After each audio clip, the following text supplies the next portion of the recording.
Welcome back. New plot twist today involving two key players in the Russia election meddling investigation. The president's son-in-law and close advisor, Jared Kushner, has agreed now to be questioned by the Senate Intelligence Committee about his election year contacts with two key Russian players. We'll get to that in a moment. First, though, the spy drama within the spy drama. House Intelligence Committee Chairman Nunes has some explaining to do. Nunes is already under fire for running to brief President Trump last week about intelligence reports that Nunes says show Trump transition officials were in contact with people under U.S. government surveillance. Nunes raced to meet with the president to tell him before sharing that information with other committee members, Democrats and Republicans. Now, Nunes has refused to be more specific about the intel reports, except to say they don't have anything to do with Russia. He's also refused to say how he learned about them.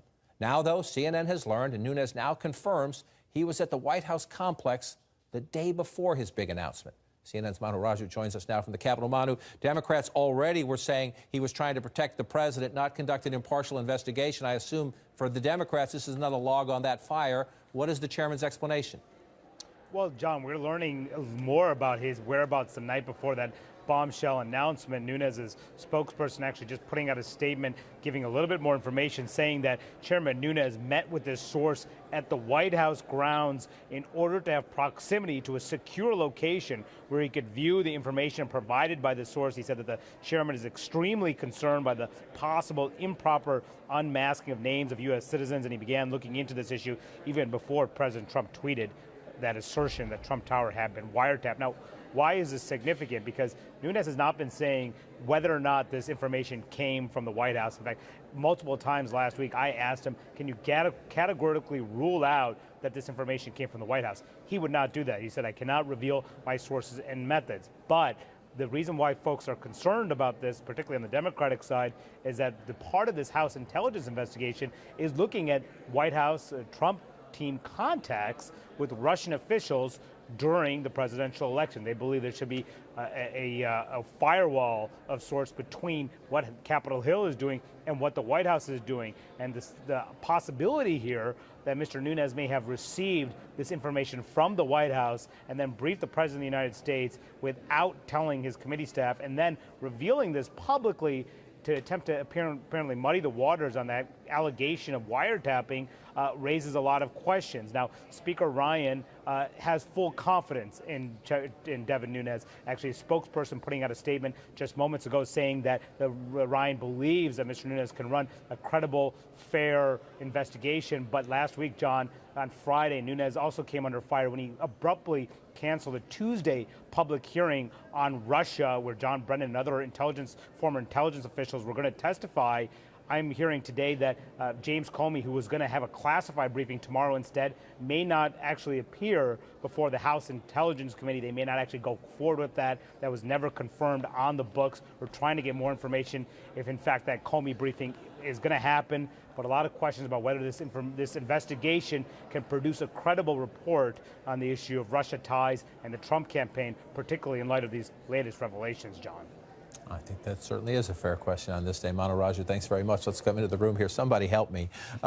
It's you know, if the chairman has something, that is significant and he has a legitimate beef, he says, about the unmasking. Somebody gets picked up in a phone conversation. It's not that important, but somehow their name gets disclosed in an intelligence report. That's being shopped around the government. He says this is happening late in the Obama administration. Okay, that's potentially a big deal. But this isn't the way to deal with it, to raise questions about, are you protecting the president? Why are you doing? But help me, you're up on the Hill all the time. It's been a while since I spent my days up there regularly. There's a secure area. That's where the intelligence committees meet.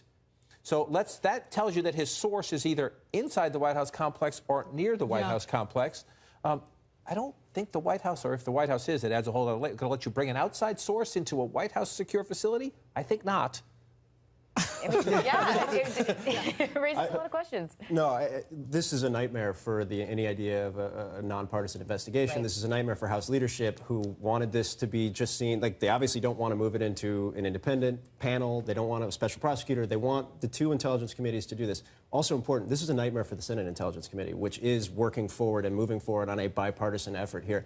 Everything that's happened really, and I was kind of stuck in the weeds on the healthcare debate, but then randomly got a phone call out of the blue saying, did you hear where Chairman Nunes was the night before this all happened. And there's lots of stories and intrigue. Everybody's trying to track down the source and where he went and how it happened. And every piece of this, as it's come out, I've heard bits and pieces of it and gone, man, that's absurd. There's no way that's actually possible. And then they confirm it, like a few days later or a day later.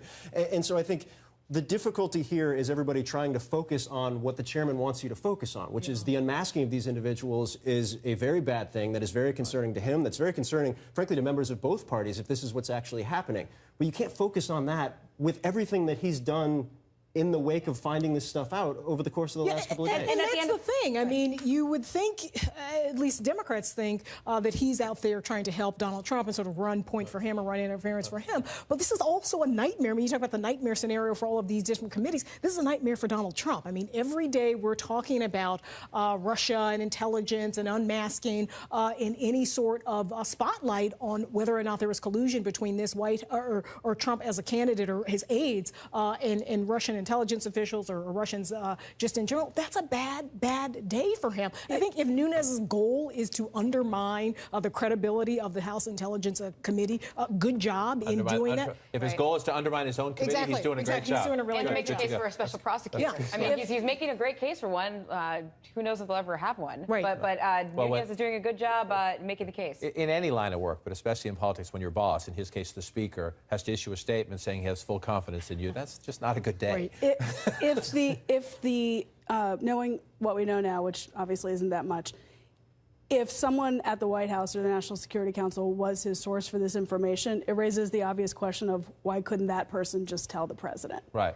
Either they could, and he already knew, or lines to him already knew, or they couldn't for some other reason, in which case, why did the chairman launder it through Nunes, who then runs back and tell the president, even though the information is coming from, there's just a lot of unanswered questions, and it's hard to get to the bottom. I mean, it's hard to get to the bottom of what is actually going on here. And not enough people are in the loop on what actually happened, right? You noted the committee members aren't aware of what's going on, and what that's doing is sparking, I can just tell you, the emails and texts and just running into people in the halls on the Hill, all of these theories about what could have happened, what couldn't have happened. Obviously, responsible reporters aren't putting them out there, but like they're around, and they're not just around amongst staff, they're around among members on the House Intelligence Committee.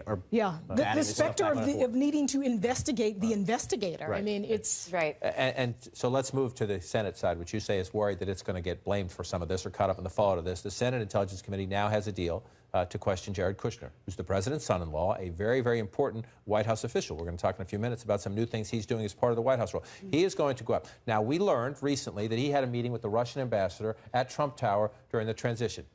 Could be nothing, right? He was in charge in the White House. Let's put the statement up right now and get it over with. Chairman Nunes, throughout the campaign and transition, Jared Kushner served as the official primary point of contact with foreign governments and officials. Given this role, he volunteered to speak with Chairman Burr's committee, but has not yet received confirmation. That's from the White House. Could be absolutely nothing. The president's interested in having better relations with Russia. It's nice to meet you, sir. Here's my email. Here's yours. What's the best way to get in touch with you? Who are your deputies on this issue, on that issue? Could be absolutely nothing. Except we were asking the Trump transition and then Trump administration for months, who did you meet with from Russia during the campaign? They didn't disclose it. Then we find out. Today, as this testimony is scheduled, or this questioning, I should call it, is scheduled, it turns out he also met with the head of a state-run Russian bank who just happens to be incredibly close to Vladimir Putin. Now, again, could be innocent, could be about economic contacts, but this bank is under sanctions by the Obama administration. They didn't disclose it. So by not telling us things, they raise suspicions. The drip, drip, drip is what's hurting this administration. It's not what happened. It's that we're finding out about it later. And to Nia's point earlier, the fact that we're still talking about Trump officials and their contact with the White House. If they had put this all out there initially, there would have been a frenzy. We would have talked about it for a week or two, but not the first 2 months of the administration, which is the case. Yeah, and this idea that Jared Kushner is voluntarily going before this committee, I voluntarily file my taxes every year. I mean, it's essentially the same thing. I mean, he's at some point this was going to happen because there was such a spotlight on all of these folks who are around the president, who have been very close to the president. And it also just points to the fact that they don't have a strategy in terms of how to deal with Russia and all of the things that are coming out. There's no proactive proactive strategy. It's all reactive. You know, weeks ago, they could have put out a list of this person met, this is what the conversation was, this is how many times it happened, this is